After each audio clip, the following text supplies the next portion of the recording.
So Nagesh is the Chief Technologist for the U.S. Small Business Administration. He's the 2016 USA Eisenhower Fellow as well. He's an IP law advisor, a design engineer, and a tech columnist. So please join me in welcoming Nagesh. Thank you all. Wow, tough act, David. Tough act.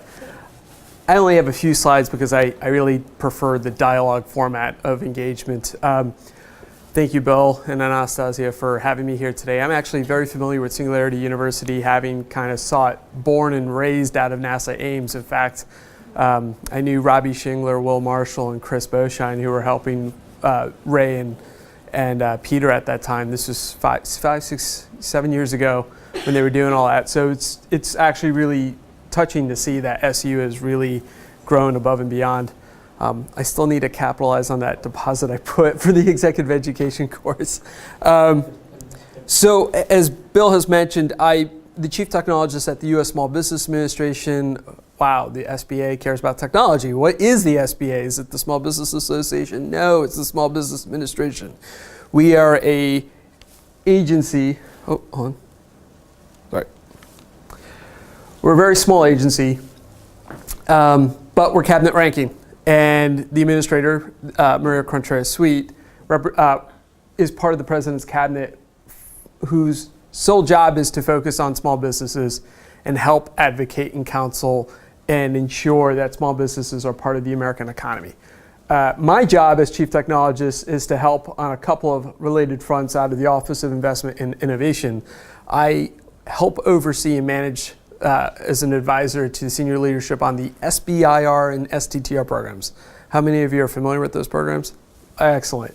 So the Small Business Innovation Research Grant and Contract Program, which is an annual set aside of $2.5 billion to small businesses and high-tech startups to engage in federal sponsored research and development. The SBA oversees all of that from DoD down to EPA. And so my job is to advise leadership on the next big thing. What are the technology trends we want to look at? Work with the science, mission, technology directorates at the agencies themselves, but also really from an SBA perspective, figure out the programmatic and policy machinations that we want to do to really ensure the agencies are looking into small businesses and entrepreneurs and high-tech startups to solve those big problems, those exponential problems that we're talking about. This is a program that gave birth to companies like Qualcomm, Biogen, IDEX, Symantec, iRobot. And what's interesting is that it's a very a la carte play. You know, if you look at iRobot, for example, they got their funding towards bomb detection technology from a DoD set of contracts.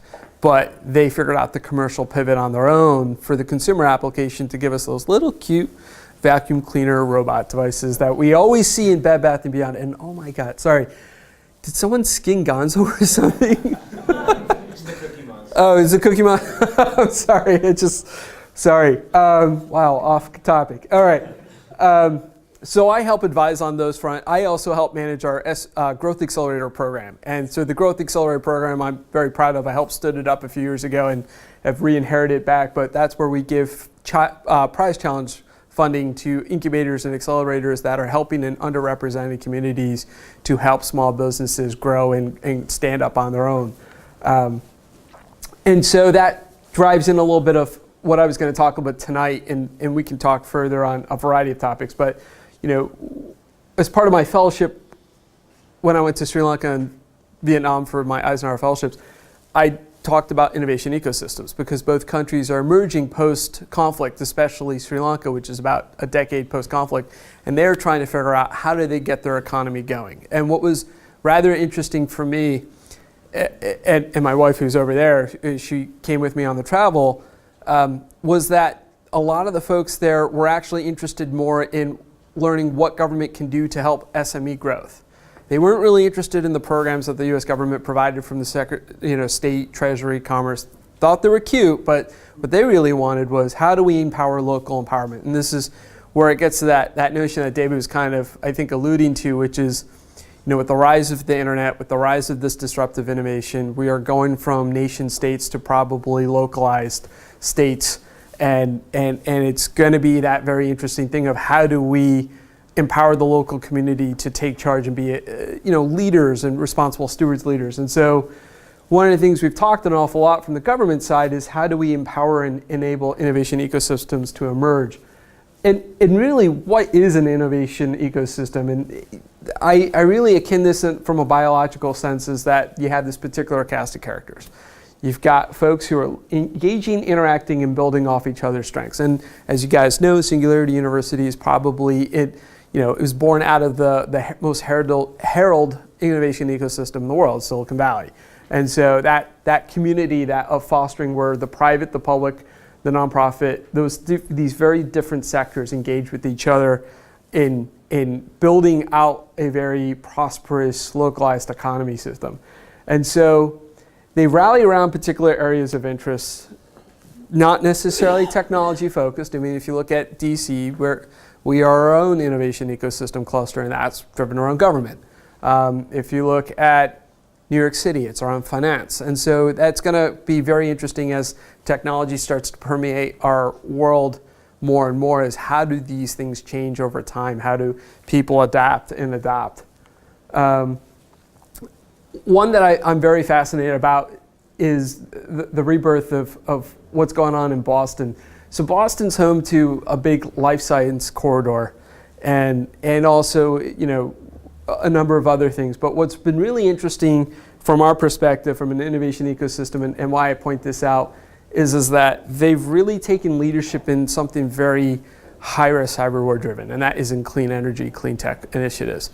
They have repurposed a lot of the folks who are in that city to really start thinking broader than what they were, as a workforce could be. And the litmus point, the issue was Greentown Labs. That was, when you think about innovation ecosystems, when you think about clusters, and I know Vivek Wadhwa at Singularity had an issue with government-driven clusters, is that there's this inorganic play and this organic play.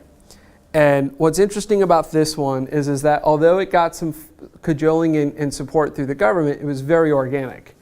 You had 4 entrepreneurial clean tech companies that emerged in their own world and started building a community out. And they kept on getting kicked out of workspace after workspace because they couldn't pay the rent, or it wasn't a viable opportunity, but they didn't quit. And I think what was interesting is that they went from this makeshift kind of environment to all of a sudden this massive high bay area where they are now redeveloping and redoing what Somerville, Massachusetts looks like. And over the last 5 years, they now have built 40 cutting-edge startup companies solving clean energy problems. And they've partnered with folks like GE, Veolia, ourselves with our Growth Accelerator and whatnot. And so it begs this question of how do you cajole and how do you encourage these ecosystems to arise on their own volition, but get that right infrastructure and that right network of support to really do what it is they want to do. And from the U.S. Small Business Administration's perspective, this is where how do we encourage that culture of risk-taking? Because, we've been talking about risk. We've been talking an awful lot about risk, and how do public servants feel like that they can take risk and enable that culture to occur? And I think part of that is that we translate some of that over to the entrepreneurs. That's what SBA is seeking to do, is we want the startups, the small businesses, the folks who are intent on solving problems and looking to unleash those solutions to the greater public as a catalyst. They're that catalytic vehicle to do that. It's funny you mentioned the Kodak thing, by the way, Bill, because so Steve Sassen's a friend of mine. He's anyone familiar who Steve Sassen is? He's the guy who's probably responsible for why Kodak. And not in a bad way. Steve is an inventor. He's a tinkerer. He invented the digital camera at Kodak. He, National Medal of Technology laureate. And Steve, he's on the speaking circuit all the time, and I know him through the Invention Ambassador program. And Steven, it's very fascinating when he talks about Kodak, because in the late 70s, he comes up with the digital camera. And Rochester's this booming ecosystem of its own right, driven around the Kodak, the Kodak principles there and the Kodak company. And Steve, tinkers around and comes up with the camera, and he's like, oh, well, this is interesting. And he presents it to his executives.